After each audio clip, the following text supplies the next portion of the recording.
The Chaikin Money Flow, also known as the CMF, measures buying and selling pressure by combining price and volume over a set period. It reads between -1 and +1, but as you can see on our chart right now, it's really reading between -0.2 to zero point 0.4 on the Apple chart. Now, above 0 means accumulation, buyers in control. Below 0 is distribution, sellers in control.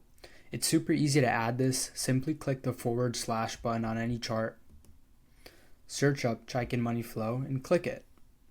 Now, once you have it, you'll have a line on the bottom of your chart. The default length for it is 20 bars, and the way you look at it is simply hover over the line, double click, and then you can see the length here. It's 20 right now. You can change it depending on what you like. You can even go to style, change the color for the CMF, the 0 line, output values as well, and just changing how it looks overall. Now, the useful part is when you look for divergences. For example, watch when price is rising but CMF is falling because price is going up while money flow weakens underneath it. It's often warning that the move is running out of fuel. The flip works too. Price drops, CMF climbs, hidden buying.